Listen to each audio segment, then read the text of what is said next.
comes the highwaywoman.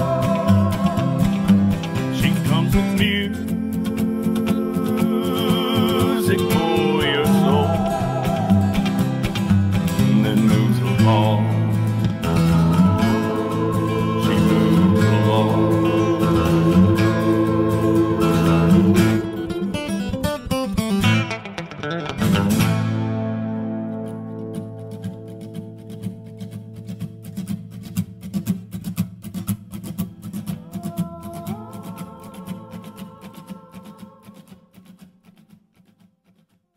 This is Bridget London. You're listening to the Highwaywoman radio show. And with me right now on the phone, I'm so excited to have on the show because I've just fallen in love with her music, as has probably all of Texas now. She was just here, and folks around the world. Miss Sarah Gayle Meech. Hey, Sarah. Hello. Hello, hello. Now, where do we find you today? Are you back home in Nashville? I am. I'm sitting in my backyard, hanging out with my dog in Nashville.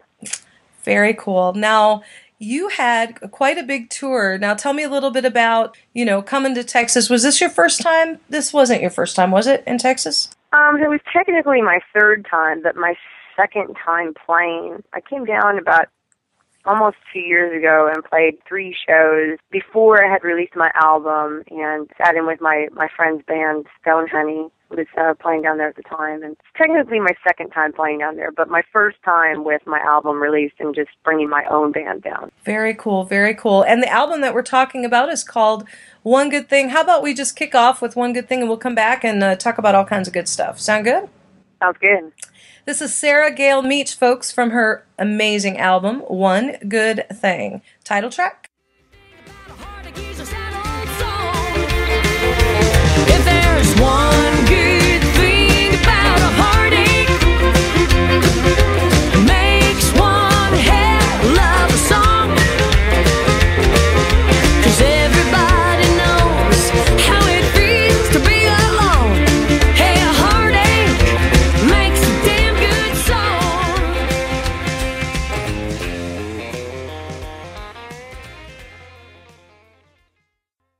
And we're back here on the Highwaywoman radio show. That was Sarah Gayle Meech with a title track from her brand new album. We're talking with Sarah today, and we mentioned she had just been down in Texas doing some tours. She had lots and lots of great reviews from Austin and Houston and you name it, and people were just really thrilled by her music. And she was actually filled in for Dale Watson at the Chicken Blank Bingo. And did I read or hear somebody say that you got arrested on his lawn or something? What was that about? Is that right? We almost did. Do tell, or can't you tell? Well, we were cuffed and detained You're on kidding. Dale Watson's front lawn. Poor Dale. He's out. He loans us his house, and while he's in Europe, and we get in all kinds of trouble there. But but make a long story short, what happened was that it was a Friday night. We're getting ready to go play our Friday night. We had the Rattle Inn on Friday night in Austin. It was a midnight show. We're getting ready. It's about 9 o'clock, and a fuse blows out at the house. So his entire house was dark. And so me and the guys were like, got our flashlights out, and we're roaming around the house with flashlights in the dark, trying to find a fuse box. And in the meantime, the neighbors across the street, they thought we were burglars. So they decided to call 911 on us.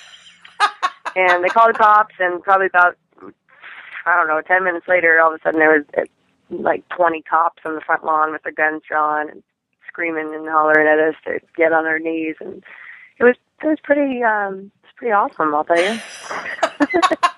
Well, that's a good story for the record books as you go on here. I love that story. That's great. And I'm glad that... Never a dull moment. Yeah, no, I'm glad that everything turned out and they realized who you were and you got to the gig on time. Yep, we got to the gig on time and even invited the lovely Austin cops to our show, too, but they didn't show up.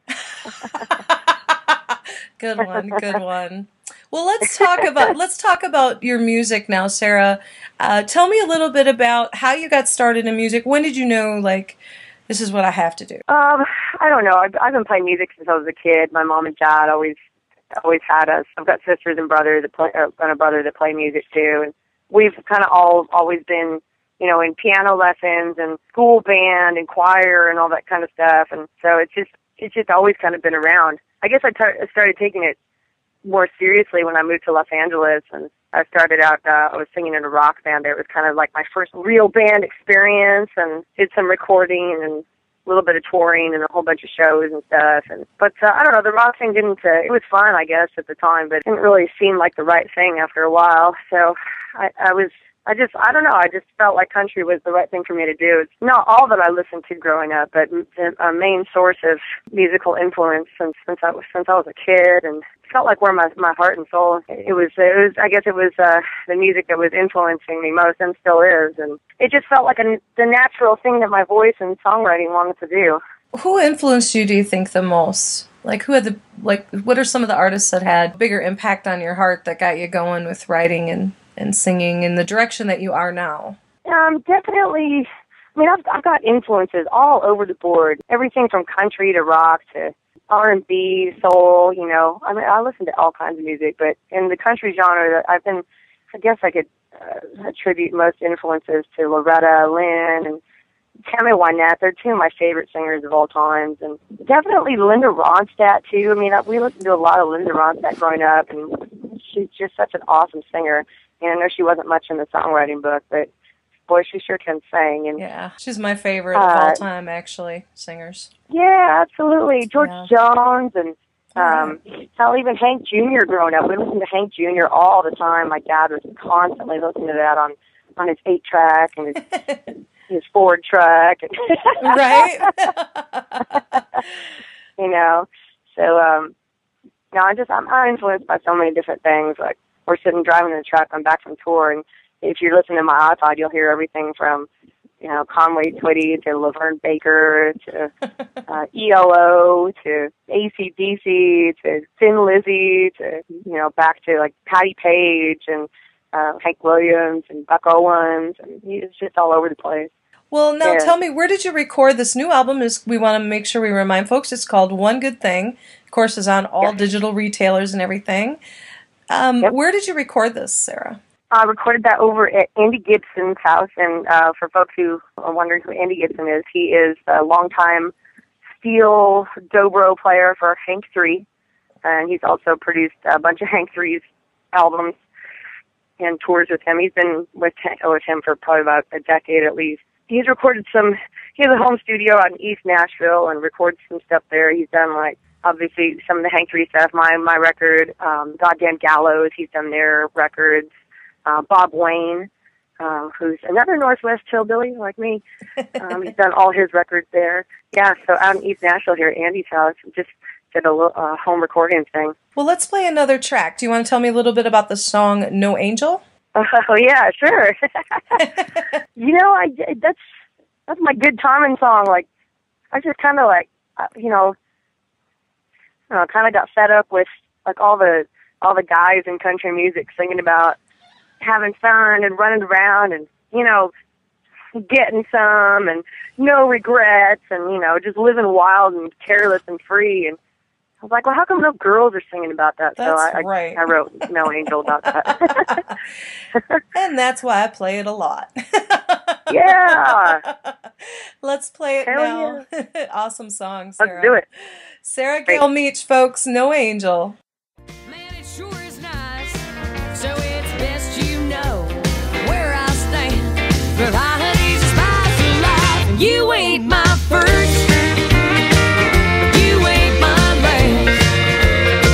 And I ain't no angel, baby, 'cause heaven ain't in my grasp. Hey, I'm a hard-drinking, hell-raising, rule-breaking, no BSing, two-time and woman, so don't mistake me. 'Cause there ain't no angel, baby.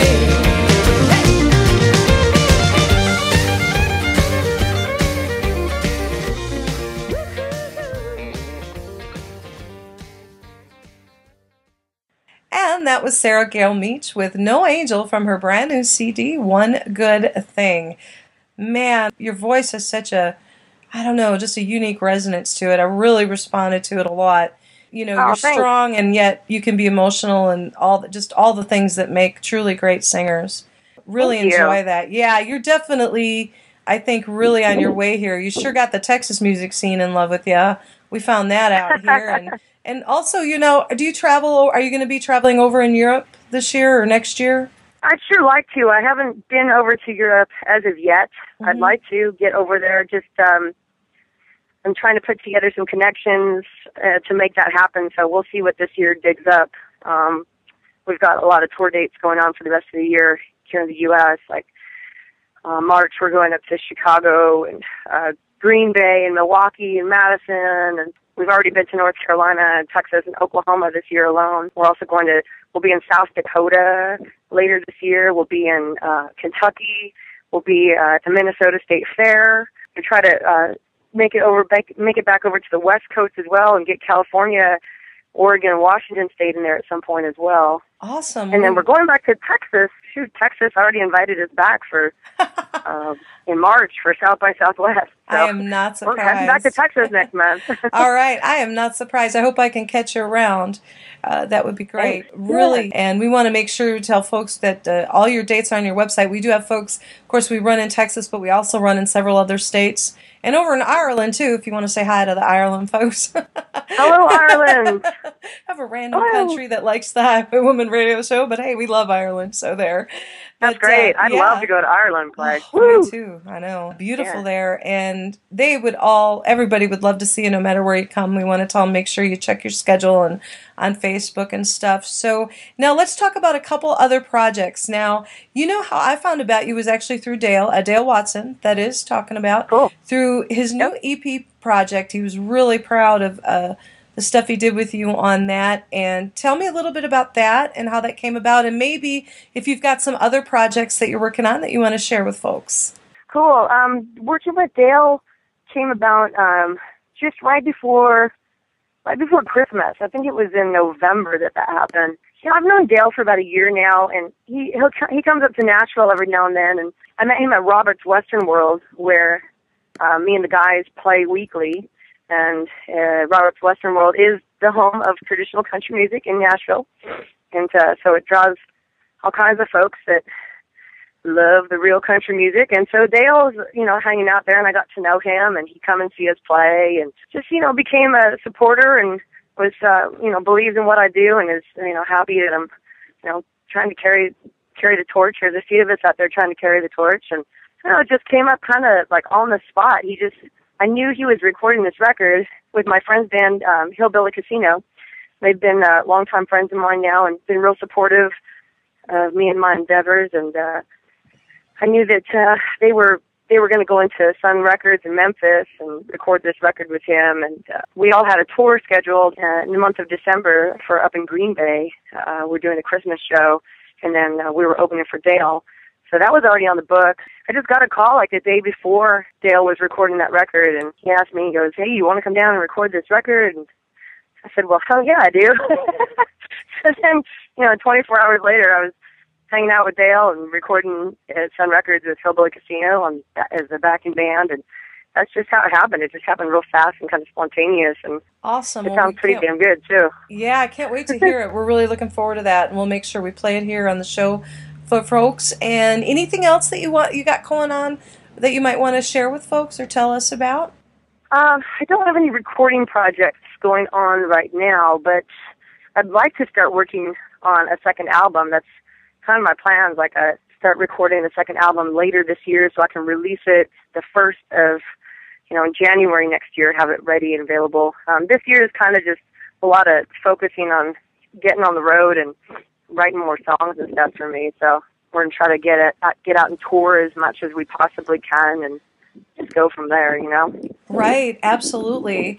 Well, we want to remind folks again that the name of this great new album, everybody needs to go out and get it, is called One Good Thing. And SarahGayleMeech.com, is that your website, honey? Yes. And you're on Facebook and the Twitter twatter and all that good stuff? All of the above. Well, thank you so much. How about we go out with Foolish? Should we do that? Sounds great. Foolish, it's a pretty, personal, it's a pretty honest song. I was just, kind of at a low point. I wrote that song when I lived in Los Angeles and was going through some heartache and turmoil and kind of just sat down on the couch one day, and that's what came out. And yeah, that's all I got to say about that. Just listen to the song. And if I tell you anything more, I'd have to charge. All right. Thank you so much, Sarah. Really enjoyed having you on the show. Thank you so much. Make sure you come back now. You're going to be coming back around through Texas or whatever. Come back and on the show and talk to us, okay? Oh, I can't wait. I'd love to. All right. Sarah Gayle Meech, folks, and the album is One Good Thing. Here's a song, Foolish. Go buy her album. I'm telling you. I've been foolish, foolish, oh, so foolish, just trying to get you off my mind. I've been foolish, foolish, oh, so foolish. I was a fool to tell you goodbye.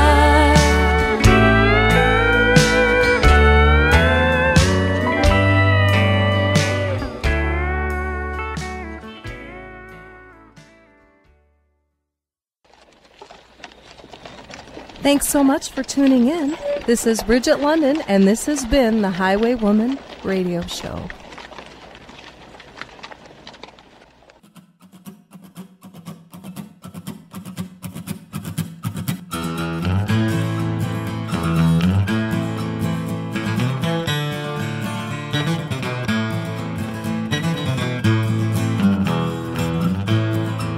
Now there she goes,